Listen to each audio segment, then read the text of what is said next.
A couple weeks ago, I did a video covering the Midwest Industries take on the Ruger PC9, and this is their entire chassis system.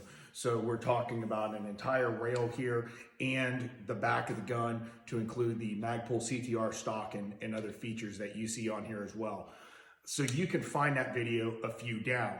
I did make one mistake. I stated that it could take M&P magazines, and I was wrong. That Ruger magazine from that quick glimpse reminded me of the M&P magazine, so I was wrong on that, so I apologize. Glock magazines is what this thing takes. Nevertheless, sometimes this entire chassis system can cost a little bit more than if we just did a couple modifications to your existing Ruger PC 9mm. Remember, this is a rail system and then of course a chassis system. And I think Midwest Industries has a great compromise. So that's what I want to show you next.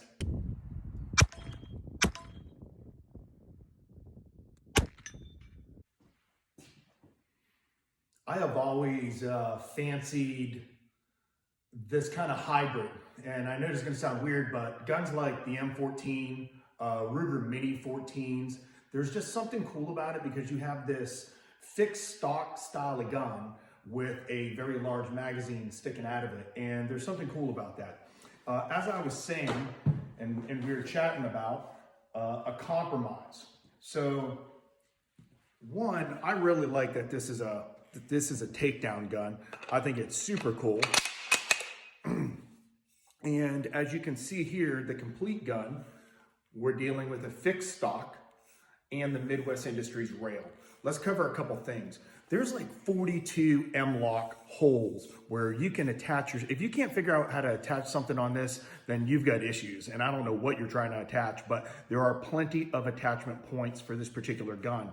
The sights on it, this rail allows you to use your existing Ruger sights, which I found to be from factory shooting point of aim, point of impact at 50 yards. Kind of surprised me, but that was with 124 grain. So again, I still want them on here, still like them as a backup.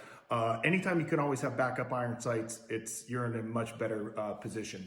I put on a 3-lug adapter because I do like to run this thing suppressed, and I put a QD cup in the forward position. That's the only thing this is missing is a QD cup right here indented into the rail.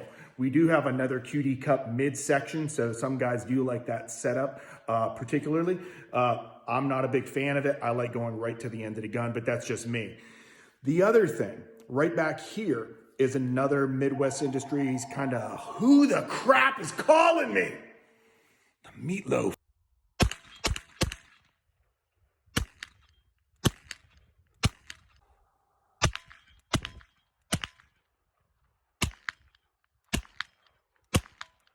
All right, before I was so rudely interrupted, Midwest Industries has a spacer, and that spacer allows for a QD cup rear attachment, which of course for me, I go to the right side of the gun all the way over to the front left side of the gun.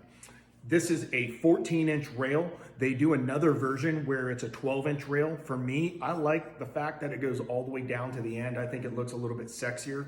They have a charging handle. As you can see, that's a pretty big charging handle. So if you're dealing with hands like Shrek or Steve Fisher, or you're running gloves, you'll be able to get a good stroke on that charging handle. And then for me, I'm just running right now one of these 1.5 Trichicons in the Bo Bros engineering mount, which I really like on this particular setup. It gives me just that little bit of distance with the gun as well.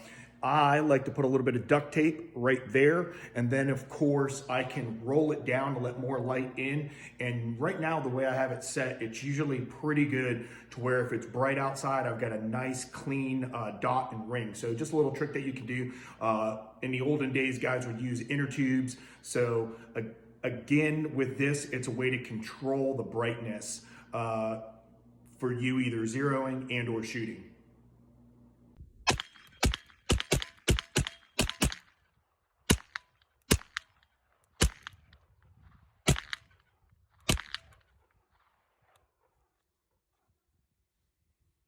Let's talk magazines.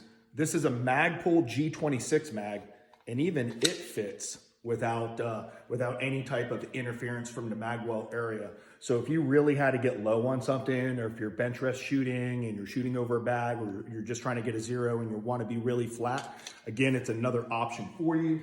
And that would mean that it would take the 15 rounder, the 17 rounder. I like the Magpul 21 rounders in this particular configuration. I feel it really balances out very well. However, if you're wanting a big Mac Daddy, you can run a 33 rounder, and this is what it looks like. So it gets a little big with that 33 round magazine in it, but again, if you're just having fun, just plinking around and shooting, then I think this is a really good option for you.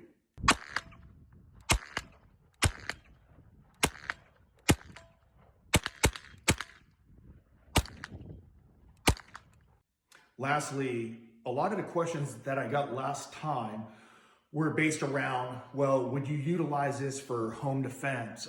Would you utilize this in a self-defense situation? Well, I think the focus primarily was, again, because it's a 9mm. And my thing is this, I carry a 9mm Glock on me the majority of the time, and somewhere along the way I've deemed that that's going to be good enough for me to solve most problems with, meaning specifically the caliber. And I run either Spear Gold Dot plus P 124, or I do a Federal HST plus P as well. And I know that those rounds are not only really accurate, but very stout in their performance. If I'm now going to shoot it out of this particular platform, I've got barrel length, which is going to give me some more bullet speed. And I know that because this is going to be employed off the shoulder, it's going to give me a better hit capability downrange. And I wouldn't want to be standing at 100 yards, or I would love to see somebody volunteer to take that hit. Nobody's going to want to. So the reality is, I'm not looking at this to replace my AR. I think it is a great gun to have in the arsenal. I think that it can definitely get pretty much the majority of jobs done. If I did have to use it in home defense, I do know that it's going to work fine. It's going to do what it needs to do. Aside from that, I think it's a kind of cool and fun gun for yourself, family members, people that come over that aren't really big into shooting. I think these are great introductory weapons. One of the other things that I like about it is because I start a lot of new shooters off that come over to visit me from time to time with the Ruger 1022s. This is pretty much a Ruger 1022, just shooting a bigger caliber. So the transition going from one to the other is pretty simplistic. So again, just another option to think about. I think Midwest Industries have done a great job in taking a fixed stock gun and making it look really cool. It's about the same thing they do when they put their rail on lever action Marlins. They make all of a sudden this Marlin looks badass to where, not that it didn't before, but it looked completely different when you see it. So nevertheless, great job by Midwest. 150 to go.